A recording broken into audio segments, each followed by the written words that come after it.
ಕರ್ತನಿಗೆ ಶುಭಗಳು, ನಿಮ್ಮೆಲ್ಲರಿಗೆ ಶುಭಗಳು. ಚೆನ್ನಾಗಿದ್ದೀರಪ್ಪ?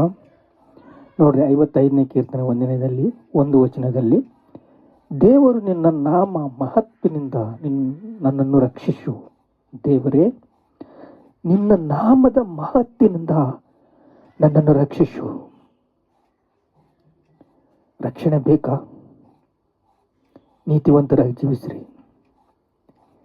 ದೇವರ ಆಶ್ರಯ ದುರ್ಗಕ್ಕೆ ಬನ್ನಿರಿ. ದೇವರನ್ನು ಕಡೆಗೆ ಬನ್ನಿರಿ. ದುಷ್ಟರಾಗಿ ದುರ್ಮಾರ್ಗರಾಗಿ ಜೀವಿಸ್ಬೇಡ್ರಿ. ನೋಡ್ರಿ, ನಿನ್ನ ಪರಾಕ್ರಮದಿಂದ ನನ್ನ ನ್ಯಾಯವನ್ನು ಸ್ಥಾಪಿಸು. ದೇವರು ಪರಾಕ್ರಮದಿಂದ ನ್ಯಾಯವನ್ನು ಸ್ಥಾಪಿಸಬೇಕಂದ್ರೆ ನೀನು ಮೊದಲು ದೀನನಾಗಬೇಕು, ದೀನರಾಗಿ ಜೀವಿಸಬೇಕು. ದೀನರಿಗೆ ಕೃಪೆ ಕೊಡೋ ದೇವರು ನಮ್ಮನ್ನು ಪರೀಕ್ಷಿಸ್ತಾನೆ.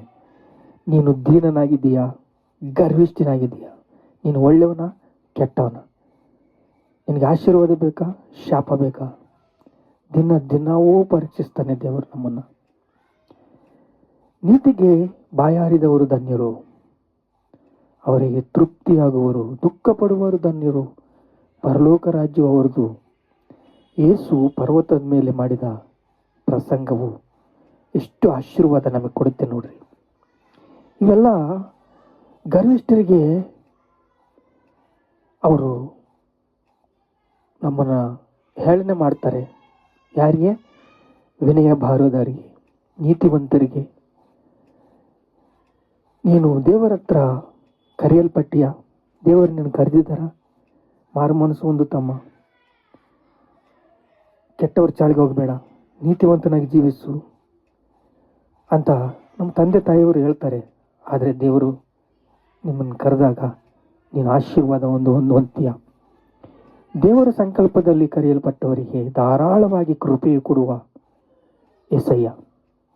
ನಿಮಗೆ ಧಾರಾಳವಾಗಿ ಕೃಪೆ ಕೊಡಬೇಕಂದ್ರೆ ದೇವರು, ನೀನು ವಿನಯ ಭಾವ ನಿನಗಿರಬೇಕು, ವಿಧೇಯತೆ ತೋರಿಸ್ಬೇಕು. ನೀನು ನೋಡ್ರಿ, ಹೃದಯದಲ್ಲಿ ವಾಕ್ಯವಿರಬೇಕು. ಆ ವಾಕ್ಯವು ಫಲಿಸಬೇಕು. ಬಿತ್ತಿದ ವಾಕ್ಯವು ಹೃದಯದಲ್ಲಿ ಫಲಿಸುತ್ತೆ. ಯಾರಿಗಾದರೂ ಫಲಿಸುತ್ತೆ. ಆದರೆ ಗರ್ವಿಷ್ಠರು ಅದನ್ನು ತೊಳೆದ್ಬಿಡ್ತಾರೆ, ಮುಂದಕ್ಕೆ ಹೋಗ್ಬಿಡ್ತಾರೆ. ನಾನೇನೋ, ನಮ್ಮ ಜಾತಿಯನೋ, ನಮ್ಮ ಹೆಮ್ಮೆ ಅವನನ್ನು ಏನು ಮಾಡುತ್ತೆ? ವಾಕ್ಯಕ್ಕೆ ವಿಧೇಯನಾಗಿ ಬರೆಗೊಡಿಸೋಕ್ಕಾಗಲ್ಲ.